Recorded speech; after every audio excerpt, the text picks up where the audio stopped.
Friends, நாங்கள் இப்போது உச்சி பிள்ளையார் கோயிலில் இருக்கோம். திருச்சிக்கு அவார்டு ஃபங்க்ஷன் வாங்க வந்தோம்.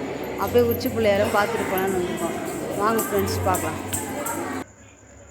உச்சி பிள்ளையார் கோயில் நாங்கள் இதுதான் ஃபஸ்ட் டைமாக வந்து பார்க்குறோம்.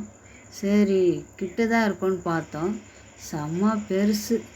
அது பார்க்கறதுக்கு சின்னதாக தான் இருக்குது. ஆனால் படிக்கட்டு இருக்குது பாருங்கள், அவ்வளோ இருக்குது படிக்கட்டு. எப்படி பார்த்தாலும் ஒரு 500 படிக்கட்டுக்கு மேலே தான் இருக்கும். 500 படிக்கட்டு இருக்கும். ஆனால் நடுவில் அங்கங்கே மண்டபம், அங்கங்கே ஒரு கோயில் எல்லாம் இருந்துச்சு. எல்லாம் வசதியாக தான் இருந்துச்சு. தண்ணி கிண்ணி எல்லாம் இருந்தது. ஆனால் படிக்கட்டு தான் செங்குத்தாக இருந்துச்சு. என்னோடய லக்கேஜ் எல்லாம் எங்கள் வீட்டுக்கிட்டே கொடுத்துட்டேன்.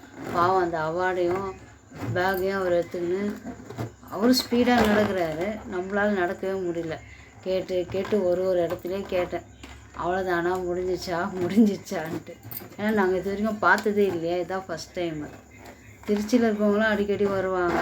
சென்னையிலேருந்து வரணும் இல்லையா, அதுக்கு ஒரு நேரம் வந்தால் தானே. எங்களுக்கு இந்த வாட்டி நேரம் வந்தது. பாருங்கள், அவர் எவ்வளோ ஸ்பீடாக நடந்து போகிறாருன்ட்டு. ஒரு வழியாக போய் சேர்ந்துட்டோம். நல்லபடியாக பார்த்தோம் பிள்ளையார. இங்கேருந்து பார்த்தா ஸ்ரீரங்கமே தெரியுது. பாருங்கள், எல்லாம் ஜாலியாக உட்காந்துன்னு வியூஸை பார்த்துன்னு இருக்காங்க. செம்ம வியூஸ், அவ்வளோ நல்லா இருந்தது. எல்லாமே குட்டி குட்டியாக தெரியுது. பாருங்கள் எப்படி தெரியுதுன்னு பாருங்கள்.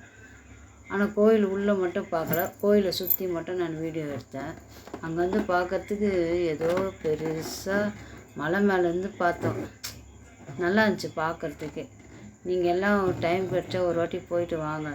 உச்சி பிள்ளையாரோட அருளும் கிடைக்கும். அங்கே வந்து இந்த வாழைத்தாரை எடுத்துகிட்டு போகிறாங்க வேண்டுதலுக்கு. கீழேருந்து வாழைத்தாரை சுமந்துன்னு போகிறாங்க. குழந்தை இல்லாதவங்களுக்கு எங்கள் குழந்த வரம் கேட்டால் கண்டிப்பாக கொடுக்குறாராம் விநாயகர்.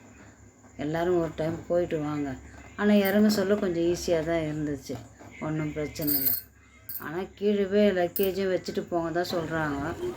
சரி, எங்கன்னா மிஸ் ஆகிடும் மட்டும் நாங்கள் கையிலே எடுத்துகிட்டு வந்தோம். இறங்கி வர சொல்ல கொஞ்சம் ஈஸியாக இருக்குது. வாங்க ஃப்ரெண்ட்ஸ், நாங்கள் உச்சி பிள்ளையார் கோயிலை பார்த்துட்டோம். நல்ல தரிசனம். உங்களுக்கு டைம் கிடச்சா திருச்சிக்கு வந்து உச்சி பிள்ளையார் கோயிலை பாருங்கள். விநாயகர் இருக்குது பாருங்கள்.